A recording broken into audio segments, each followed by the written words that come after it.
Hello guys, welcome to my new video. আজকে আমি আপনাদের সাথে পরিচয় করাতে যাচ্ছি আমাদের বাংলাদেশের সবথেকে সুদর্শন পুরুষের সাথে।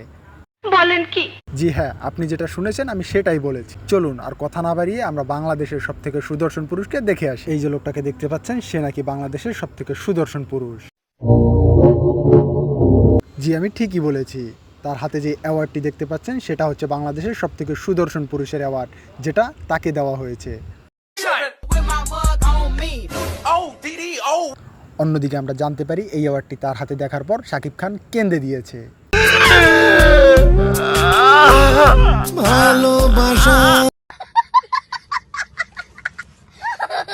আমি গতকালকে তার একটা ছবি আমার নিজস্ব ফেসবুক পেজের মধ্যে আপলোড করি। আমি আমার এই পোস্টটির মাধ্যমে জানতে চাই মানুষ তাকে সুদর্শন পুরুষ হিসাবে দেখে কি বলতে চায়। এই পোস্টটিতে একটা ভাই কমেন্ট করেছে, ভাই এর কোনো দোষ নেই, সিদ্দিককে যদি কোনো অনুষ্ঠানের সভাপতি বানানো হয় তাহলে সিদ্দিকের কি দোষ। তার কথায় যুক্তি আছে অবশ্যই, কারণ বাংলাদেশে এমন কোনো জিনিস নেই যেটা অসম্ভব। একটা চোরকে ধরে অনুষ্ঠানের প্রধান অতিথি বানানো থেকে শুরু করে একটা থার্ড জেন্ডারের লোককে ধরে বাংলাদেশের সুদর্শন পুরুষ হিসেবে অ্যাওয়ার্ড দেওয়া পর্যন্ত সবকিছুই সম্ভব। যারা তাকে সুদর্শন পুরুষ হিসেবে এই অ্যাওয়ার্ডটি দিয়েছেন এবং যারা আমাকে প্রশ্ন করার চিন্তা করছেন যে সে কোন দিক থেকে থার্ড জেন্ডার মনে হচ্ছে, তাদের জন্য এই ছোট্ট ভিডিওটা।